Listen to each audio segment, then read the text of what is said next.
우리 하나님은 세상으로부터 자기의 백성을 부르시고 교회로 모으십니다. 교회는 하나님의 주권적인 선택과 소명에 의하여 부름받아 나온 사람들의 모임입니다. 하나님은 이 교회의 성도들을 말씀과 성령으로 무장시키시고 하나님 나라 사역에 봉사하게 하십니다. 이 봉사를 통해서 하나님의 나라가 확장되고 번성되며 마침내 하나님의 뜻이 이루어지게 되는 것입니다. 그러므로 성도는 봉사하는 자요 사역하는 자입니다. 성도는 하나님의 나라의 청지기입니다. 성도는 자기의 삶 전체를 동원하여 하나님의 나라를 위해서 수고하는 자입니다. 자신의 시간과 물질과 노력과 생활 전체를 사용해서 영혼을 구원하고 영혼을 양육하는 사역을 위해서 하나님 앞에 헌신하기를 우리 하나님이 성도에게 요구하십니다. 성도는 이를 위해서 거룩하게 구별된 자인 줄 믿습니다.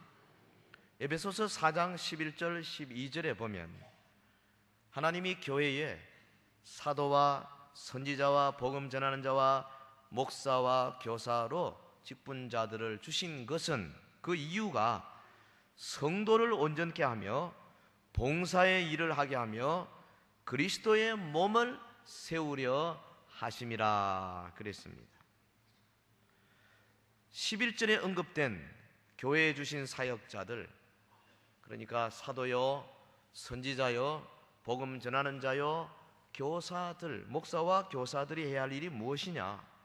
그것을 12절에서 말하기를 성도를 온전케 하는 일, 성도로 하여금 봉사의 일을 하게 하는 일, 그리하여 그리스도의 몸을 세우는 일, 이렇게 세 가지로 요약했습니다. 목사가 할 일이 뭐냐 하면은 온 성도들을 봉사하게 만드는 일, 그것이 목사의 주 임무다 이거죠. 그러니까 그 교회 성도들이 사역하지 아니하고 봉사하지 않으면 하나님 앞에 가서 1차적인 책망을 목사가 받습니다. 그래 만들어야 됩니다. 달래든지 감동케 하든지 야단을 치든지 어찌됐든 봉사의 일을 해야 된다. 거꾸로 하나님이 성도에게 요구하시는 것은 미니스트리, 사역하는 일입니다. 성도는 봉사와 사역을 위해서 교회로 부름받은 자입니다. 오늘 이 아침에 나온 우리 모두가 다 이 사역에 부름받은 줄 믿습니다. 본문에 이 모세, 하나님의 사람 모세, 구약의 아마 가장 위대한 사람으로 우리 모두 다 생각하는 모세, 위대한 사역애로 초대받았습니다. 본문을 보면 모세가 미디안 광야 40년간 양치기 하는 동안에 어느 날 호렙산 그 떨기나무 불이 활활 타는, 그러면서 나무가 사그러지지 아니하는 모습 신기해서 접근했을 때에 하나님이 나타나시고 모세를 부르시고 모세에게 위대한 소명을 주십니다. 도무지 실현 가능성이 없는 하나님의 명령, 너 가서 애굽의 바로의 하에서 억압받고 있는 너희 민족 이스라엘을 구출해내라. 당시 세계 최강의 나라 애굽, 그 애굽의 왕이 직할하고 있는 군사들을 통해서 압박받고 있던 이스라엘 백성을 구출해내라. 그 실현 가능성이 없습니다. 불가능합니다. 그런데도 이 사명을 수행하기 위해서 모세가 지금 가족을 데리고 애굽으로 내려가는 도중에 있었습니다. 그런데 갑자기 엄청난 재난이 모세에게 다가왔습니다. 본문 24절 우리 같이 읽겠습니다. 24절 여호와께서 길의 숙소에서 모세를 만나사 그를 죽이려 하시는지라.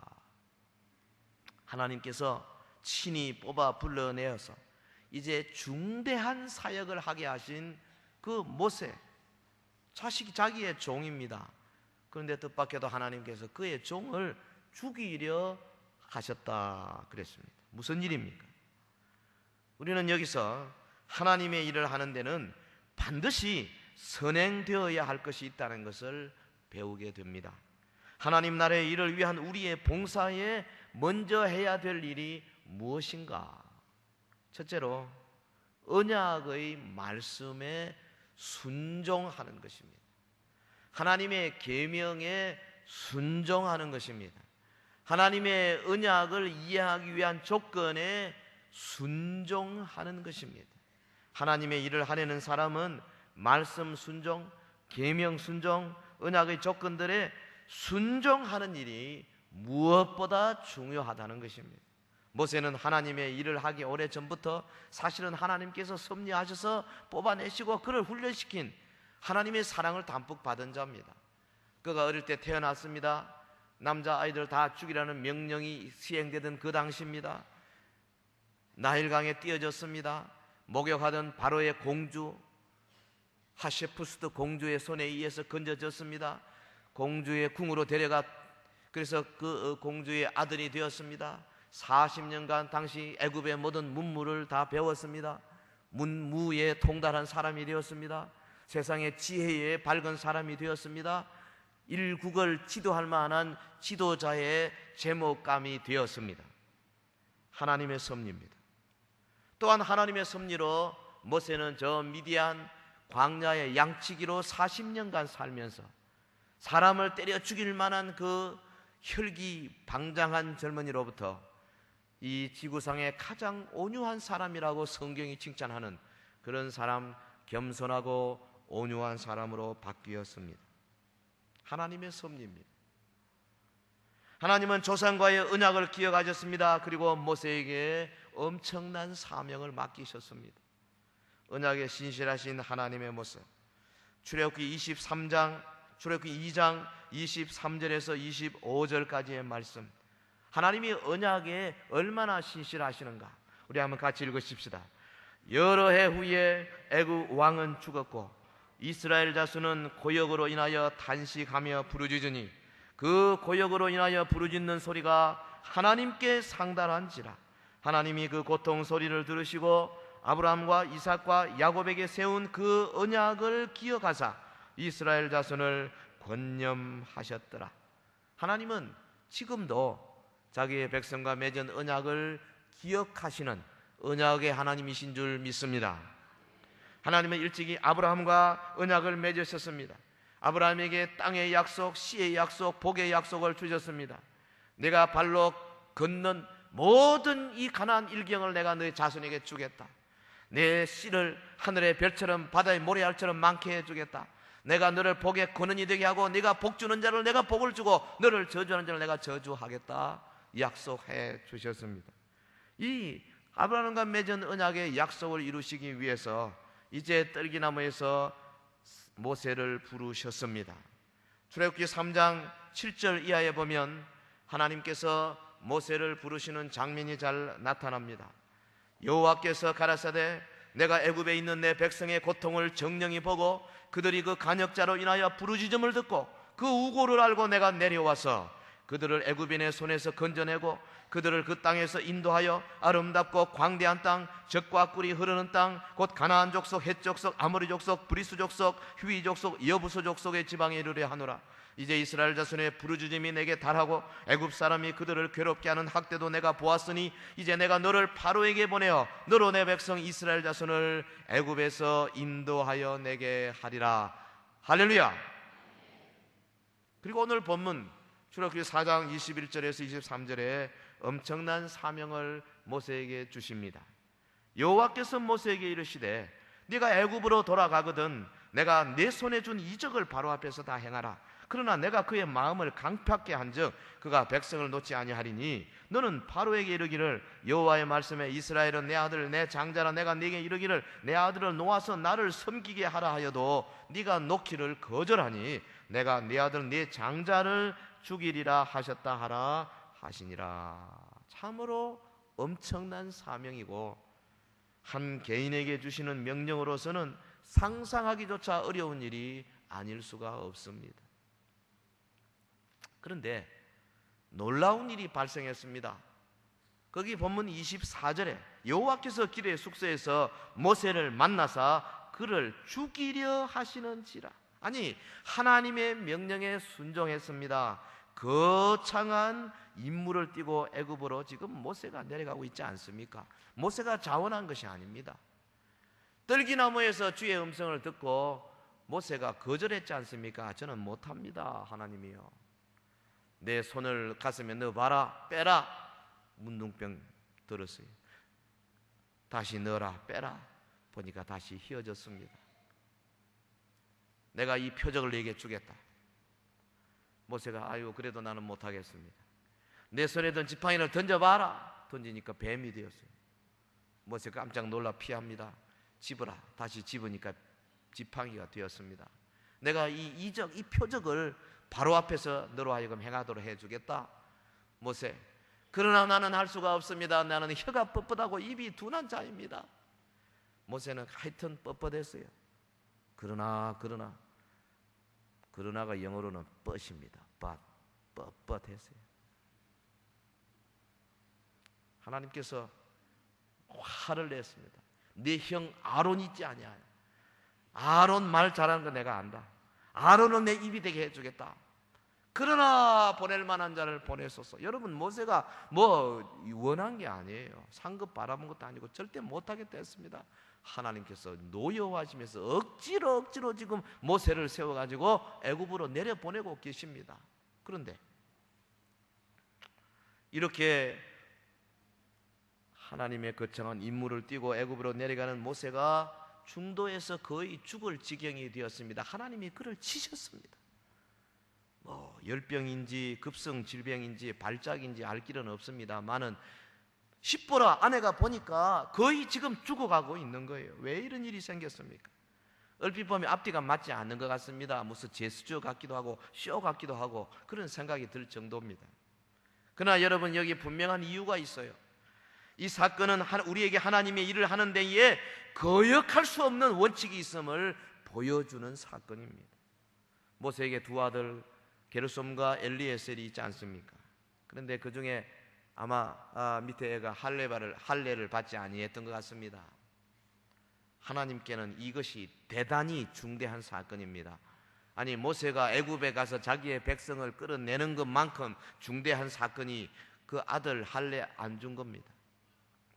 창세기 17장 14절에 할례를 받지 아니한 남자 곧 그 양피를 베지 아니한 자는 백성 중에서 끊어지리니 그가 내 언약을 배반하였음이니라.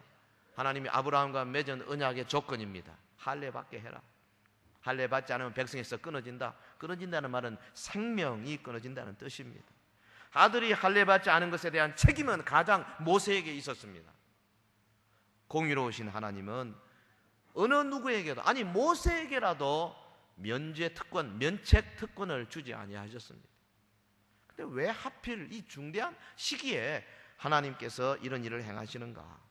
그 이유는 아무리 그 사명이 중요하다 할지라도 하나님의 말씀을 어기는 상태에서는 큰 일을 할 수가 없기 때문이 그렇습니다.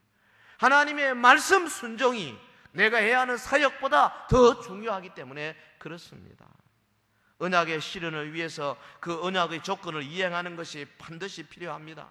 아브라함에게 주신 씨의 약속은 할례를 통하여 하나님의 언약의 백성이 된 사람에게만 효력이 미쳐지게 되는 거예요. 아브라함에게 주신 땅의 약속도 할례의 순종을 통하여 하나님의 언약의 백성이 된 사람에게 그 효력이 미쳐지게 되는 것입니다. 받은 직분이 고귀한 것, 직분 수행이 화급한 것, 그것과 관계없이 사명자는 반드시 할례를 받아야만 했습니다. 사명자는 거룩한 하나님의 백성으로 성별되어야만 했습니다. 여러분, 이스라엘 백성의 후일에 여호수아의 휘하에서 요단강을 건너고 가나안 땅에 들어가서 처음 만난 성읍이 여리고성 아닙니까? 그 여리고성을 마주 대하면서 하나님이 이스라엘 백성에게 요구한 것이 무엇입니까? 성을 정벌하기 위해서 여러 가지 무슨 사다리를 만들고 혹은 무기를 만들고 그런 거 아니었습니다. 천막을 치고 거기 그 땅에서 저들이 다 할례 받아서 일주일 동안 천막에서 일어나지도 못하고 끙끙대면서 기다려야만 했던 사건입니다. 적군이 언제 와서 이스라엘 백성 진영을 이제 유린한다 할지라도 아무런 대책도 없으면서도 하나님은 자기의 백성들에게 바로 적진 앞에서 할례받아 며칠씩 누워서 하나님의 백성이 되는 것을 원하셨던 겁니다. 할렐루야. 우리 하나님의 심정을 읽어야 돼요. 하나님의 심정을 알아야 되는 겁니다. 하나님께는 이스라엘이 여리고성을 정복하는 일보다 저들이 언약의 표징인 할례를 받고 정식으로 하나님의 백성이 되는 일이 더 중요했던 겁니다. 하나님의 심정을 읽어야 합니다. 모세야, 이스라엘을 구하러 간다는 모세, 네가 언약의 표징인 할례를 등한시하다니 하나님을 섬긴다고 하는 내가 나의 계명을 등한시할 수 있느냐? 청지기 직분을 가진 오늘 교회의 모든 직분자들이여, 당신들이 하나님의 뜻을 외면할 수 있느냐? 우리 하나님의 음성을 듣고 하나님의 심정을 읽어야 되는 거예요. 저 미국의 하워드 장군이라고 신앙이 독실한 기독교인이었습니다. 그가 서부 해안지구 사령관을 맡게 되었습니다. 영전이지요. 친구들이 모여서 의논을 했습니다. 이 친구 이래 영전 가는데 우리가 한번 떡 벌어지게 만찬을 좀 대접하자. 그래서 수요일 저녁에 그의 영전을 축하하는 환송 만찬회를 열기로 했습니다. 그래서 여러 곳에 초청장을 보내고 대통령까지도 축하 전문을 보내왔습니다. 사람들이 장군을 깜짝 놀라게 해주려고 사전에 말하지 아니하고 준비를 다 끝내놓고 맨 마지막에 이 소식을 장군에게 알렸습니다. 근데 장군이 뜻밖의 선약이 있다고 하면서 이렇게 말했습니다. 미안하게 됐네. 사실은 수요일 밤에 다른 약속을 미리 해두었네. 절대 안 된다는 겁니다. 그래 막 친구들이 야단을 했습니다. 여보게, 이 사람아, 이날이 미국에서 가장 저명한 인사들 다 초청했는데 자네 약속 취소하게. 하워드 장군이 말합니다. 나는 그리스도인이고 나는 교회 성도 중에 한 사람이네. 내가 교회와 일체가 되었을 때에, 교회에 등록하고 그리스도인이 되기로 작정했을 때에 나는 수요일 밤 기도회 시간에는 꼭 주님을 만나겠다고 약속했다네. 세상에서 이만큼 중요한 약속을 깨트리게 할 자는 없네. 하는 수 없이 친구들이 만찬회를 그 다음날 목요일 밤에 개최했습니다. 그런데 많은 사람들이 그 여러 가지 참 어려운 일이 있고 그 목요일에 오기 위해서 갖가지 사전에 약속도 취소하고 모여들으면서도 그 장군의 행동을 비난하지 아니하고 오히려 장군을 존경했다 그럽니다. 하나님 앞에서 신실한 이 사람들에게 큰 감동을 준 것이었습니다. 장군은 기도의 비밀을 알았고 하나님을 위해서 사람을 감동시키는 능력을 받았던 것입니다. 제가 많은 예 중에 예를 하나 들었을 뿐입니다. 여러분, 우선순위를 바꾸지 말아야 합니다. 하나님의 일을 하려는 사람은 마땅히 순종해야 할 말씀이나 규례를 등한시하는 잘못을 범해서는 결코 안 되는 것입니다.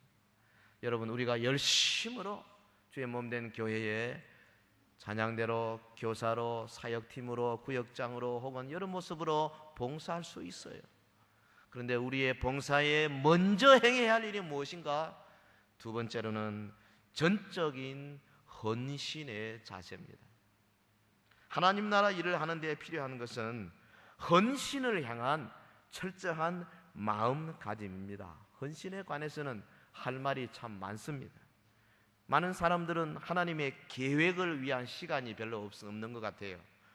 전화를 붙들고 얘기할 수는 있지만 믿음을 나눌 수는 없는 사람들, TV를 볼 수는 있지만 말씀을 읽을 수는 없는 사람들, 이 사람들은 하나님 나라에 초점을 맞추지는 않지만 자신의 왕국을 위해서는 많은 시간을 할애하는 사람들입니다.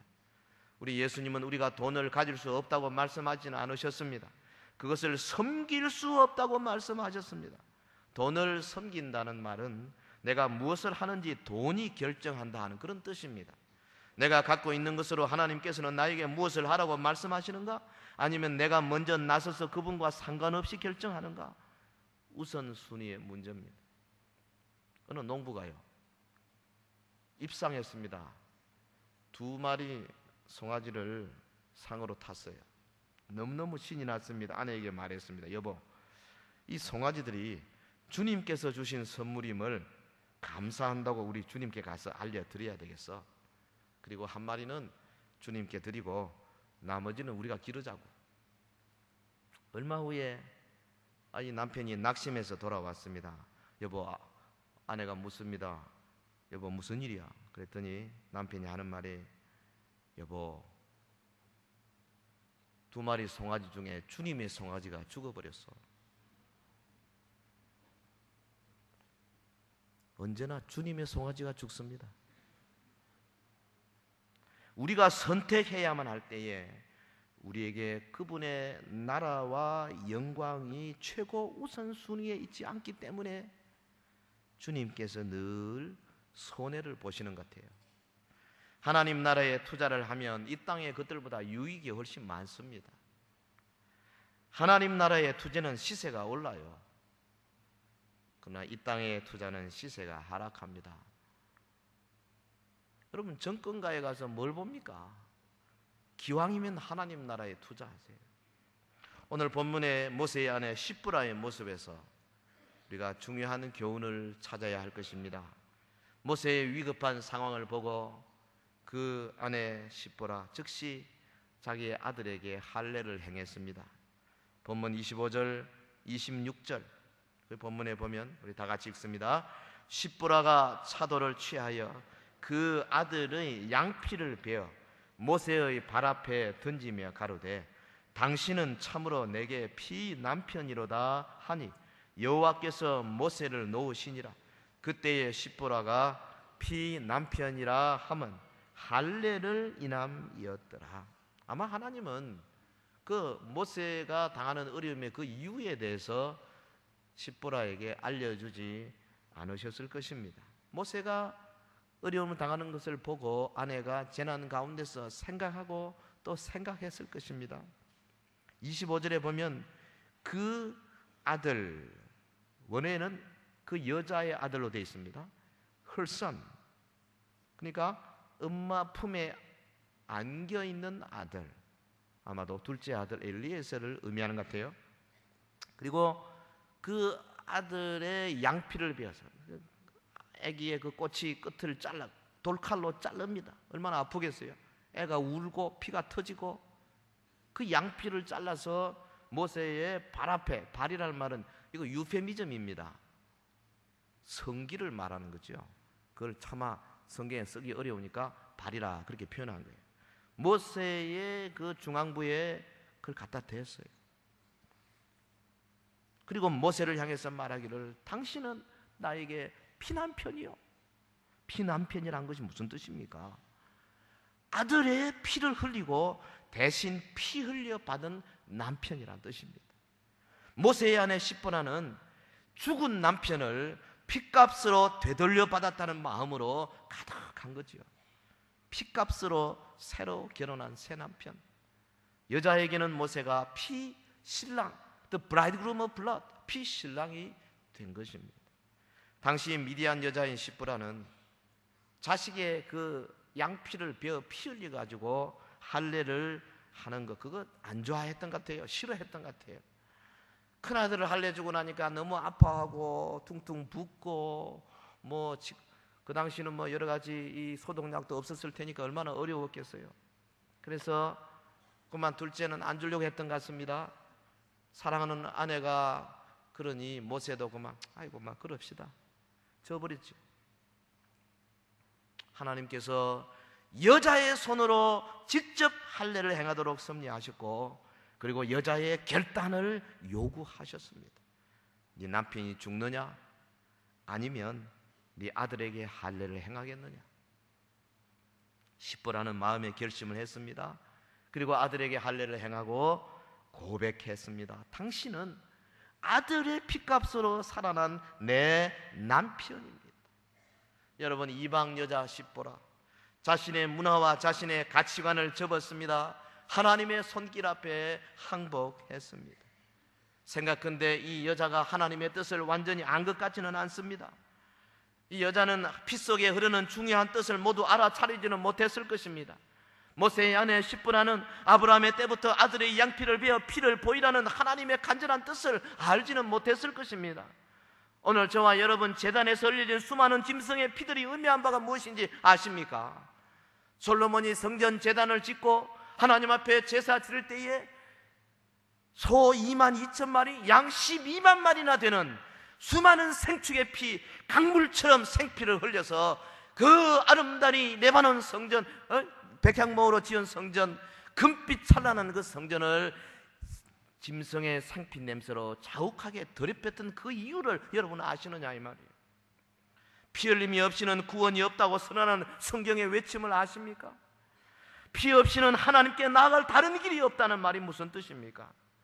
이 모든 흘려진 피들은 모세 시대로부터 1500년 이후에 오신 예수 그리스도의 십자가 보혈을 예표하는 그림자인 것입니다. 피에 동참하고 할례를 행하는 것은 믿음으로 주님과 더불어 죽음에 동참하는 것을 의미하는 줄 믿습니다. 여러분, 모세는 지금까지 반쪽 헌신에 머물고 있었습니다. 본문 18절에 그가 장인에게 설명하는 장면을 보십시오. 모세가 장인 이드로에게로 돌아가서 그에게 이르되 내가 애굽에 있는 내 형제들에게 돌아가서 그들이 생존하였는지 보려 하오니 나로 가게 하소서. 이드로가 그에게 평안히 가라 하니라.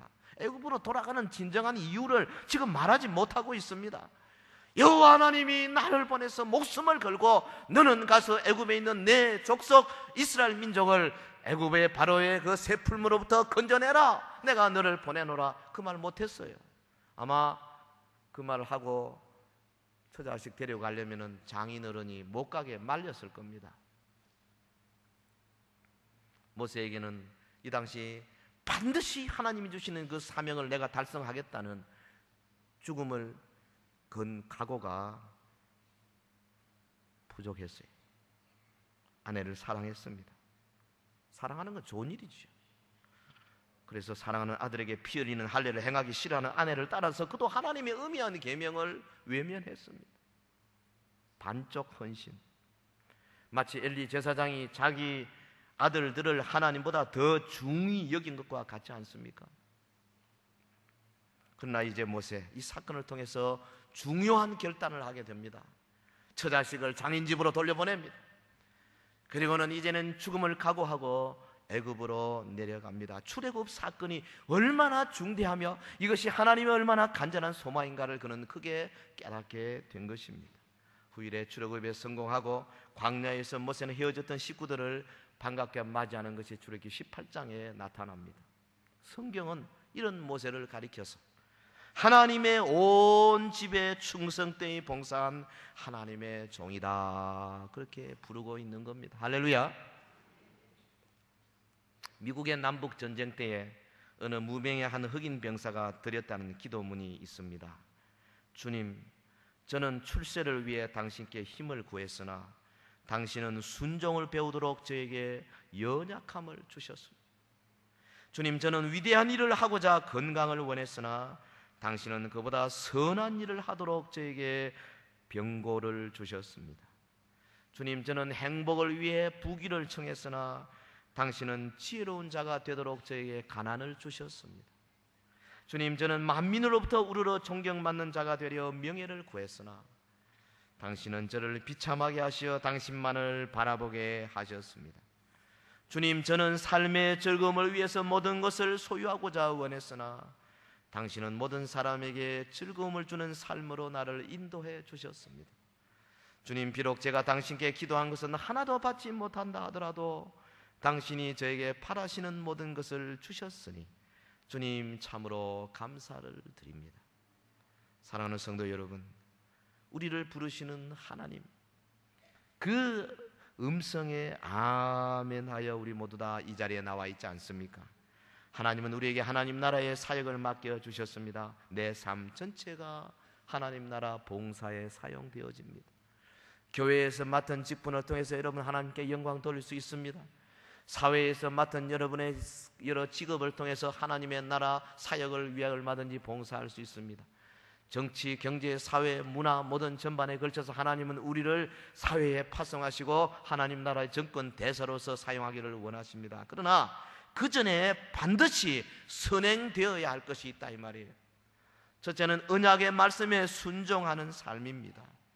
그게는 그리스도의 보혈에 철저히 의지하여 보혈의 능력으로 사는 삶이고, 작게 말한다면 아무리 사소한 부분에서라도 말씀을 순종하는 삶입니다. 둘째는 철저한 헌신과 새로운 결단입니다. 여러분, 삶에 끊어버릴 것은 끊어버려야 합니다. 하나님이 싫어하는 것은 중지해야 합니다.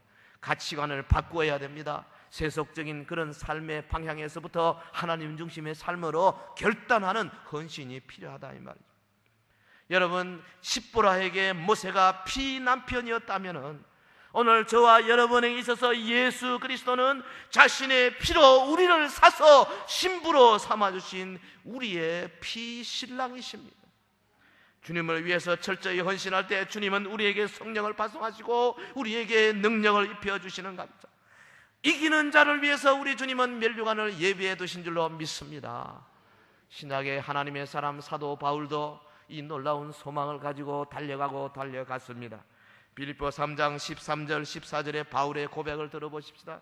형제들아, 나는 아직 내가 잡은 줄로 여기지 아니하고 오직 한 일, 즉 뒤에 있는 것은 잊어버리고 앞에 있는 것을 잡으려고 표대를 향하여 그리스도 예수 안에서 하나님이 위해서 부르신 부름의 상을 위하여 쫓아가노라. 오늘 저와 여러분 모두 다 하나님의 일을 하기 앞서서 먼저 해야 할 일에 충성 봉사하시는 주의 종들이 되시기를 주의 이름으로 축원합니다. 기도하겠습니다. 우리 다 같이 한번 합심해서 기도하겠습니다. 피남편이신 우리의 예수 그리스도를 바라보십시다.